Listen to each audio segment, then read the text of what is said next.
Hello everyone. आप सब कैसे हैं? मैं उम्मीद करता हूं कि बहुत अच्छे होंगे और अपनी पढ़ाई को बहुत अच्छे से कर रहे होंगे। मैं Akash Kumar Bhadana ICT virtual classroom में आपका बहुत बहुत स्वागत करता हूं मेरे प्यारे बच्चों। जैसा आपको पता है मेरे प्यारे बच्चों, बेसिकली हमारी 10th क्लास है और 10th क्लास में हम लोग देख रहे हैं भारत और समकालीन विश्व सेकंड। उसी में हम लोग आज बात करेंगे औद्योगिकरण का युग। हम लोग आपका देख रहे हैं, कौन यूनिट है, काफी लंबी यूनिट है, इसमें सब चैप्टर्स भी हैं अपने आप में। क्लियर है? चैप्टर नंबर 4 है बेसिकली। और सबसे पहले आप ये वाली इमेज है, आप इसको गौर करके देखिए, क्योंकि जब भी हमारा चैप्टर कोई ना कोई शुरू होता है तो किसी न किसी इमेज या स्टोरी के साथ हम लोग शुरू करते हैं और उसको लिंक करने की कोशिश करते हैं, ताकि हम इन सारी चीजों को बहुत अच्छे से समझ पाएं और बहुत अच्छे से जान पाएं। इसीलिए हम कुछ न किसी स्टोरी के साथ इन चीजों को शुरू करते हैं। क्लियर है? ध्यान रहेगा इतना सभी को। चलिए, कह रहे हैं ईटी पॉल म्यूजिक कंपनी ने सन 1900 में संगीत की एक किताब प्रकाशित की थी। कब की थी? सन 1900 इतने में एक म्यूजिक कंपनी ने में एक संगीता की जो वो थी, वो एक किताब आपकी प्रकाशित की थी, ठीक, जिसकी जिलत पर एक तस्वीर है जो आपका नई सदी के उदय यानी के डॉन ऑफ द सेंचुरी चित्र का ऐलान किया गया था। किसका किया गया था? Dawn of the century image का ऐलान किया गया था। जैसा कि आप इस चित्र में देख सकते हैं कि तस्वीर के माध्यम से एक देवी जैसी तस्वीर है। यह देवी हाथ में नई शताब्दी का ध्वज लिए हुए प्रगति की सिफारिश कर रही है। क्या कह रही है? नई शताब्दी का ध्वज लिए हुए प्रगति का फरिश्ता दिखाई देती है। ध्वज है क्या हाथ में, और क्या लिखा हुआ है? सेंचुरी। देख रहे हैं? उसका एक पांव पंखे वाले पहिए पर टिका हुआ है। यह पहिया समय का प्रतीक है। यार, जिस पहिए पर वो पांव टिका हुआ है, ये पहिया किसका प्रतीक है? समय का प्रतीक है। उसकी उड़ान भविष्य की ओर है। किसकी ओर है? भविष्य की ओर। उसके पीछे उन्नति के चिन्ह तैरते हैं और कैमरा, मशीन, प्रिंटिंग आदि ये सब इसी से है। कारखाना, मशीन और तकनीकी का यह महिमा मंडन एक अन्य तस्वीर में और भी ज्यादा साफ दिखाई देता है। यह तस्वीर एक व्यापक पत्रिका के पन्नों से 100 साल पहले की छपी थी। इस तस्वीर में दो जादूगर दिखाए गए हैं। एक ऊपर वाले हिस्से में प्राच्य यानी कि अनसेंट इलाके का अलादीन है और इसने अपनी जादुई चिराग रगड़कर एक भव्य महल का निर्माण किया है। उसमें क्या है? दो बेसिकली आपके मैजिशियन हैं, ठीक है। एक है अलादीन। अलादीन ने क्या बनाया? अपने जादुई चिराग को रगड़कर एक भव्य महल का निर्माण किया है। किसने? अलाउद्दीन जैसे ने। क्लियर है? प्राच्य का मतलब है भूमध्य सागर के देशों में आमतौर पर यह सब एशिया में इस्तेमाल किया जाता था। पश्चिमी नजरिए में प्राचीन और आधुनिक परंपराएं में आप में बहुत सारी चीजें आपके रहस्यमयी थी, जिनके लिए हम लोग बेसिकली चीजों का प्रयोग करते थे। कह रहे कि एक आधुनिक मैकेनिक है जो एक आधुनिक औजार से एक नया जादू रच रहा है। कह रहा है कोई एक आधुनिक मैकेनिक है। मैकेनिक का मतलब मिस्त्री। जो क्या कह रहा है? आधुनिक औजार से एक नया जादू आपका रच रहा है। पुल, पानी, जहाज, मीनार, गगनचुंबी इमारतें बनाता है। ठीक, अलाउद्दीन पूरब की ओर अतीत का प्रतीक है और मैकेनिक पश्चिमी की ओर का आधुनिकता का। तो अतीत का मतलब है पास्ट। तो अलादीन क्या है? पूरब के अतीत का प्रतीक है। जो ईस्टर्न है के साइड के कंट्रीज हैं, उनके अतीत में यानी कि पास्ट का प्रतीक है। कौन? अलादीन। और आप देखेंगे मैकेनिक क्या है? पश्चिमी यानी कि वेस्टर्न और मॉडर्न का प्रतीक है। ठीक, देखिए ये बैठा, दो मैजिशियन है, दोनों आपके सामने हैं। ये कहाँ का है आपका? ये पूर्व का है और क्या दिखाता है? अतीत का। ये कहाँ का है? पश्चिम का। और क्या दिखाता है? आधुनिकता। क्लियर है? देखिए दो क्या दिखा रहा है? आधुनिकता को ये आपको व्यक्त कर रहा है, ये आपको दिखा रहा है। ये तस्वीरें आधुनिक विश्व की विजय गाथा कहती हैं। इस गाथा में आधुनिक विश्व तकनीकी दबावों का आविष्कार, मशीनों व कारखाने व रेलवे व वाष्पोपौध की दुनिया के रूप में मार्गदर्शक किया गया है। इसमें औद्योगिक का इतिहास विकास की कहानी के पहचान के रूप में सामने आता है। कैसे आया? औद्योगिक जो विकास हो रहा है और जो उसकी पहचान है उसके रूप में क्या आया है? सामने आया है। और आधुनिक युग तकनीकी प्रगति के भव्य युग के रूप में उभरता है। क्या करता है? भव्य तकनीक के रूप में उभर रहा है। अब ये छवियां और ये संबंध लोकमानस का हिस्सा बन चुकी हैं। क्या आप भी तेजी से औद्योगिकरण की प्रगति व आधुनिकता के काल के रूप में नहीं देखते हैं? क्या आपको नहीं लगता है कि रेलवे और फैक्ट्री का निर्माण, गगनचुंबी इमारतों और पुलों का विस्तार समाज के विकास का द्योतक है? कैसा है? गगनचुंबी इमारतें, पुल विकास के समाज का जो है आपका द्योतक है। ये छवियां किस प्रकार से विकसित हुई हैं? इन विचारों से हमारा क्या संबंध है? क्या औद्योगिकरण की तीव्र कहानी, तकनीकी विकास हमेशा होना जरूरी है? क्या आज भी हम तमाम तरह के कामों को दिन प्रतिदिन बढ़ती हुई मशीनरी का गुणगान कर सकते हैं? औद्योगिकरण से लोगों की जिंदगी पर क्या असर पड़ा है? ऐसे सवाल का जवाब देने के लिए औद्योगिकरण के इतिहास को समझना पड़ेगा। बेसिकली हम पढ़ रहे हैं जो आपका मॉडर्नाइजेशन है, जो भी आपकी इंडस्ट्री डेवलप हुई है, कैसे आधुनिकीकरण का दौर शुरू हुआ है, कैसे विश्व में औद्योगिक जो आपकी क्रांति हुई है उसका क्या दौर है, इन सभी दौर को हम लोग इसके अंतर्गत आपका एक एक करके बहुत अच्छे से आपका जानने का और समझने का हम लोग इसमें आपका प्रयास करेंगे। तो सबसे पहला इसी में चैप्टर है औद्योगिक महाक्रांति से पहले। जब हमारे यहाँ औद्योगिक क्रांति नहीं हुई थी उससे पहले क्या चीजें थी, किस तरह का स्ट्रक्चर था, इन सभी को हम लोग इसी के अंतर्गत गौर करके बहुत अच्छे से देखेंगे।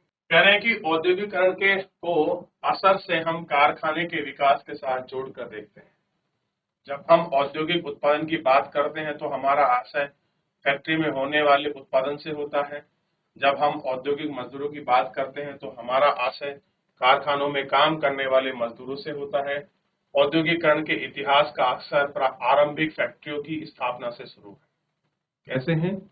आरंभिक स्थापना की फैक्ट्रियों से शुरू है। पर इस सोच में एक समस्या है। दरअसल इंग्लैंड और यूरोप में फैक्ट्रियों की स्थापना पहले भी ही अंतर्राष्ट्रीय बाजार के बड़े पैमाने पर औद्योगिकरण उत्पाद होने लगा था। ये उत्पादन फैक्ट्रियों में नहीं होता था। बहुत सारे इतिहासकार औद्योगिकरण के इस चरण को क्या कहते हैं? आदि औद्योगिक यानी कि प्रोटो इंडस्ट्रियलाइजेशन का नाम देते हैं। कह रहे हैं कि पहले भी तो आपका क्या हो रहा था? उत्पादन होता था, लेकिन ये जो उत्पादन था इस उत्पादन को हम क्या कहते हैं? आदि औद्योगिकरण का यानी कि प्रो इंडस्ट्रियलाइजेशन का हम लोग आपका नाम देते हैं। क्लियर है? तो शुरुआत के समय में अंतर्राष्ट्रीय बाजार की स्थिति में ये हुआ था। कह रहे हैं कि 17वीं और 18वीं शताब्दी में यूरोप शहरों के सौदागर गांव की तरफ रुख करने लगे। वे किसानों और कारीगरों को पैसा देते थे और उनमें अंतर्राष्ट्रीय बाजार के लिए उत्पादन करवाते थे। उस समय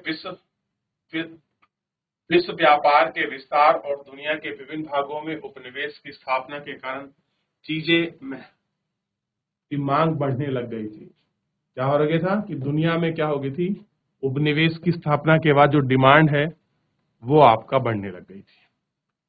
इस मांग को पूरा करने के लिए केवल आपका शहरों में ही रहते हुए उत्पादन नहीं बढ़ाया जा सकता था। यही वजह थी कि शहरों में शहरी दस्तकारी और व्यापारिक गिल्डफर्ड्स काफी ताकतवर थे। गिल्डफर्ड उत्पादक में संगठन होते थे। गिल्डफर्ड्स के जुड़े उत्पाद कारीगर को प्रशिक्षण देते थे, उत्पादों पर नियंत्रण रखते थे, प्रतिस्पर्धा और अमूल्य को तय करते थे तथा व्यवसाय में नए लोगों को आने से रोकते थे। शासकों को भी विभिन्न गिल्डफर्ड्स को खास उत्पादन और व्यवसाय में एकाधिकार हुआ था। फलस्वरूप यह नई व्यवसायी शहरों के कारोबार नहीं थे, इसलिए गांव की तरफ जाने लगे थे। और क्या था? ये ऐसे नए कारोबार नहीं थे जो आपका जो है गांव की तरफ जो था ये आपका जाने लगा। गांव में गरीब काश्तकार और दस्तकार सौदागर के लिए काम करने लगे थे। जैसा कि आपने पिछले साल की पाठ्य पुस्तक में देखा है कि यह एक ऐसा समय था जब लोग खुले खेत खत्म होते जा रहे थे और कॉमन्स की बड़ी बाड़ाबंदी की जा रही थी। अब तक अपनी रोजी रोटी के लिए जमीनों से जलवसान की लकड़ियां, बेरियां, सब्जियां, फूसा, चारा आदि बीन कर काम चलाने वाले छोटे छोटे किसान और गरीब किसान आमदनी के लिए नए स्रोत ढूंढ रहे थे। क्या कर रहे थे? उन लोगों के नए स्रोत चाहिए थे जिससे कि वो अपनी आजीविका चला सकें और उसके लिए वो पूरा अपना क्या कर रहे थे, एक अपना प्रयास कर रहे थे कि कैसे हम अपनी जीवन जो है उसको हम लोग आपका चला सकें, कैसे उसको पूरा कर सकें, ये हम इसमें देख रहे थे। लेकिन उसने घर के सारे लोगों का पेट नहीं भर सकता था, इसलिए सौदागर वहां आए और उन्होंने माल पैदा करने के लिए पेश की रकम की। किसान फौरन तैयार हो गया। सौदागर के लिए काम करते हुए वे गांव में ही रहते हुए अपने छोटे छोटे खेतों को संभाल सकते थे। क्या कर सकते थे? अपने वहां रहते हुए छोटे छोटे जो किसान हैं वो उनको आपका संभाल सकते थे। कह रहे कि इस आदि औद्योगिक उत्पादन से होने वाली आमदनी ने खेती के कारण सिमटी आय में बड़ा असर दिया। अब उन्होंने पूरे परिवार के श्रम संसाधनों का इस्तेमाल करने का भी मौका मिला। अब कैसे हो गया? उनको पूरे श्रम कार्य करने का पूरा मौका मिल गया। इस व्यवस्था में शहरों और गांव के बीच एक घनिष्ठ संबंध विकसित हुआ और सौदागर रहते तो शहर में थे लेकिन उनके लिए काम देहात में चलता था। इंग्लैंड के कपड़ा व्यवसायी जो थे आपका स्लीपर्स ऊन खरीदते थे और उन सूत काटने वालों के पास होते थे जो धागे से मिलते थे। उन्हें बुनकरों, फुलजरों और रंगसाजों के पास ले जाते थे। लंदन में कपड़ों की फिनिशिंग होती थी और इसके बाद निर्यात व्यापारी कपड़े को अंतर्राष्ट्रीय बाजार में बेच देते थे। इसलिए लंदन को तो फिनिशिंग सेंटर के रूप में ही जाने जाने लगा। लंदन कैसा हो गया? फिनिशिंग सेंटर के रूप में उभर कर जो है आपका हमारे सामने आया।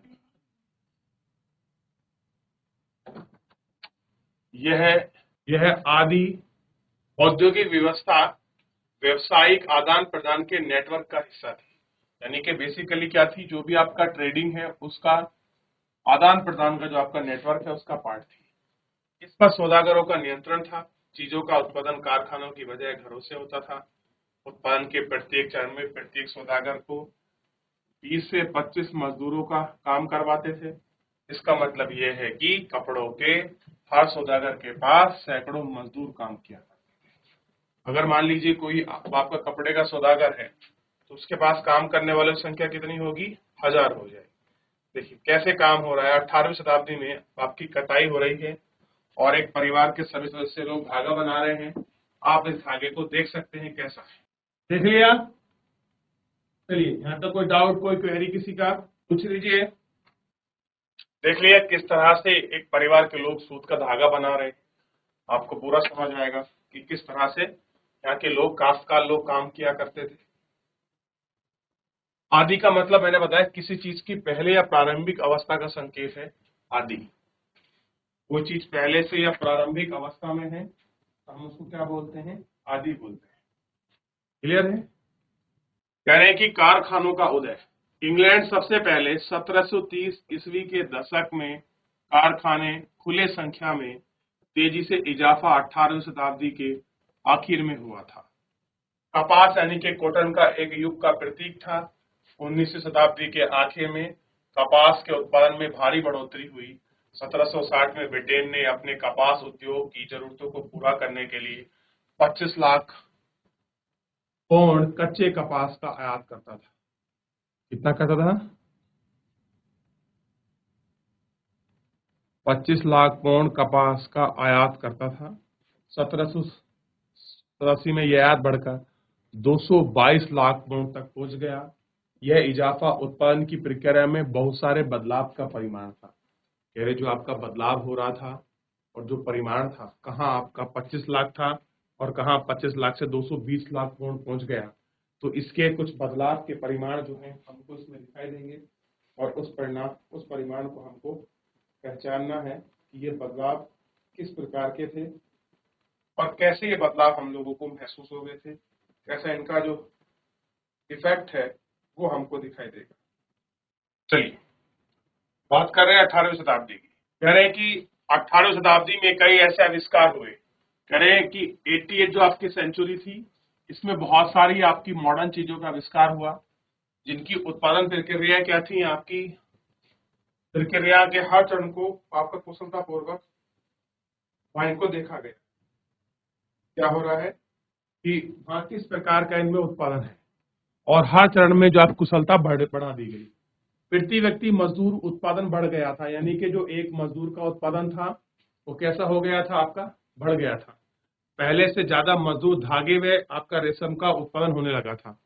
तो जो पहले से जो आपका मजबूत और रेशम का धागा क्या था, अब बन रहा था और वो हमको देखने के लिए आपका मिल भी रहा। इसके बाद रिचर्ड अकटार्ड ने सूत कपड़ा मिल की रूपरेखा सामने आई। अभी तक कपड़ा उत्पादन पूरे देहात में फैला हुआ था।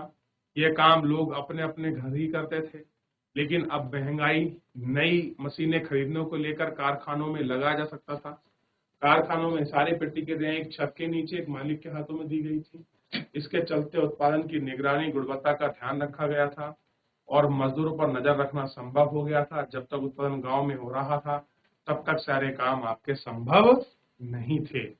ठीक, अब देखिए क्या दिखा रहे हैं कि एक लस्कारा का एक कॉटन मिल है जो ईसी इरर द्वारा बनाया गया चित्र है। कलाकार ने अगर उस समय नम मौसम से नजर देखें तो यह कारण दुनिया का सूती मिल आदर्श स्थान बनाता है, जहाँ शाम को धुएं के दमकत कॉटन मिल के बाहर का एक शानदार बाप का नजारा हमको दिखाया गया है। ये कॉटन मिल है और उसी कॉटन मिल का ये शानदार जो आपका नजारा है आप इसको देख सकते हैं। ठीक है, 19वीं सदी की शुरुआत में कारखाने में भूदृश्य का अभिन्न अंग बन गए। नए कारखाने इतने शक्तिशाली और नई प्रौद्योगिकी की ताकत इतनी जादुई दिखाई देती है कि उस समय के लोगों की आंखें चौंधिया गई थी। लोगों का ध्यान कारखाने पर टिक जाता था। इस बात को मान भूल जाते थे कि उनकी आंख में ओझल गलतियां और वर्कशॉप अभी भी उत्पादन चालू। ऐसा है उनका जो उत्पादन है और जो उसका वर्कशॉप है वो आज भी आपका चालू है। ठीक, कैसे उत्पादन चल रहा है ये सब आपको देख। कह रहे हैं कि औद्योगिक परिवर्तन की रफ्तार, औद्योगिकीकरण की प्रक्रिया कितनी तेज थी। यह औद्योगिकीकरण का मतलब केवल फैक्ट्री उद्योग तक सीमित होना नहीं था कि केवल आप अगर फैक्ट्री तक ही सीमित हो जाओगे और आप उसको औद्योगिकीकरण कहोगे, तो ये नहीं था। बल्कि क्या था, ये कह रहे हैं पहला था सूती वस्त्र उद्योग। कपास उद्योग ब्रिटेन का सबसे फलते फूलते उद्योग में तेजी से बढ़ा हुआ था। कपास 1840 के दशक में औद्योगिकीकरण के पहले चरण में सबसे बड़ा उद्योग बन चुका था।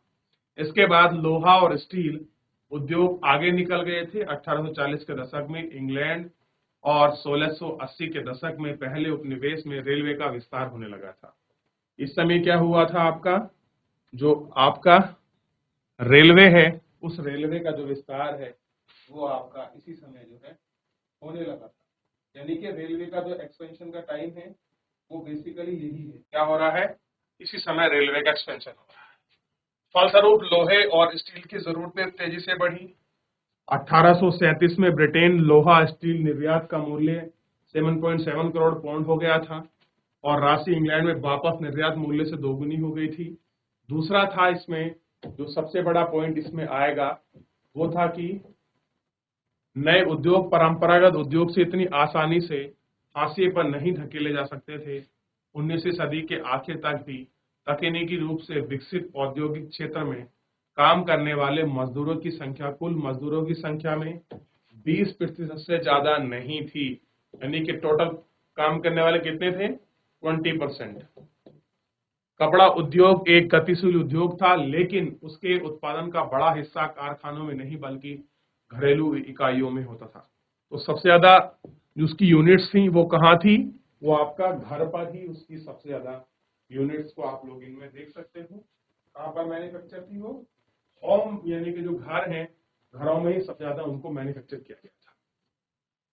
तीसरा इसमें देखिए, यद्यपि परंपरागत उद्योगों में परिवर्तन की गति भाप से चलने वाले सूती उद्योग से तय नहीं हो रही थी, लेकिन परंपरागत उद्योग पूरी तरह से 18वें की अवस्था में नहीं था। खाद्य प्रसंस्करण, निर्माण, पटरी, कांच के काम, चरम धोदन, फर्नीचर और औजारों के उत्पादन जैसे बहुत सारे गैर मशीनरी क्षेत्रों में तरक्की हो रही थी। वहां मुख्य रूप से साधारण और छोटे छोटे आविष्कार का ही परिमाण है। कैसा है, आविष्कार का ही परिमाण। प्रौद्योगिकी बदलावों को धीमी थी। औद्योगिक भूतरसे पर ये बदलाव नाट के तेजी से नहीं फैले। नई नई तकनीकी महंगी थी। सौदागर और व्यवसायी इनका इस्तेमाल सवाल पर फूंक फूंक मारकर आगे बढ़ रहे थे। मशीनें अक्सर खराब होती जा रही थी, उनकी मरम्मत पर काफी खर्च आता था। वे उतनी ही अच्छी भी नहीं थी जितनी उनके आविष्कार और निर्माताओं का दावा था। इस बात को समझने के लिए भाप आइए भाप के जो इंजन का उदाहरण ले। जेम्स वाट न्यूयॉर्क मेन द्वारा बनाया गया भाप का इंजनों के भाप के सुधार के लिए 1871 में इंजन का एक उसने भाप का पेटेंट करा लिया। इस मॉडल का उत्पादन उनके दोस्त उद्योगपति बैथ्यू व्यूटन ने किया। सालों तक कोई खरीदार नहीं था। 19वीं सदी की शुरुआत में भाप के इंजन के सिर्फ 321 इंजन थे। उन्हें 80 इंजन सूती वस्त्र उद्योग में, 9 ऊनी उद्योग में, बाकी खनन, नहर कार्यों में इस्तेमाल हो रहे थे। इस उद्योग के भाप इंजन का इस्तेमाल काफी समय के बाद तक नहीं हुआ, यानी मजदूर की उत्पादनता की क्षमता पर दुगना बढ़ाने के असंभव वाले सबसे शक्तिशाली प्रयोगी को अपनाने में उद्योगपति बहुत हिचकिचा रहे थे। अभी भी इतिहासकार इस बात को मानने लगे हैं कि 19वीं शताब्दी के माध्यम से औसत मजदूर मशीनरी के काम करने वाला नहीं बल्कि परंपरागत कारीगर और मजदूर ही होता है। सोच के देखिए, उस समय के जो टॉप मोस्ट आपके उद्योगपति रहे थे, उद्योगपति भी उस समय काम को लेकर बड़े चिंतित थे। और जो सबसे बड़ा नया आपका मॉडर्नाइज हुआ था, क्या, भाप का इंजन, उसको भी आपका इंट्रोड्यूस करने से घबरा रहे थे। कह रहे हैं कि औद्योगिक में मैनचेस्टर है, ठीक है, और 1857 की इमेज है। और उस समय की जो चिमलियां हैं वो धुआं छोड़ रही हैं, आप उनको देख सकते हैं। ये आपको इमेज दिखाई गई, देख लिया। इसके बाद आप थोड़ा सा ये देखिए, इंग्लैंड में रेलवे खाने की वर्कशॉप में ये कैसे आपका इंजन बनते थे, उनका सामग्री को पार्ट है बेसिकली। दूसरा ये देखिए, कताई की फैक्ट्री दिखाई गई। चलिए, तो मेरे प्यारे बच्चों, तो ये था आधुनिकीकरण का युग जो उस समय प्रारंभ हुआ था 16वीं शताब्दी और 18वीं शताब्दी में, और 19वीं शताब्दी में हमें बहुत आपके चरम रूप में आपका देखने के लिए मिला है। तो कैसे औद्योगिकरण हुआ, कैसे आपका इंडस्ट्रियलाइजेशन था, आदि प्रौद्योगिकरण किस समय हुआ, ये सब चीजों को हमने देखा। आप लोग एक बार घर जाकर पढ़िए, रिवीजन करिए, कोई क्वेरी कोई डाउट बनता है मुझसे नेक्स्ट लेक्चर में पूछिए। धन्यवाद।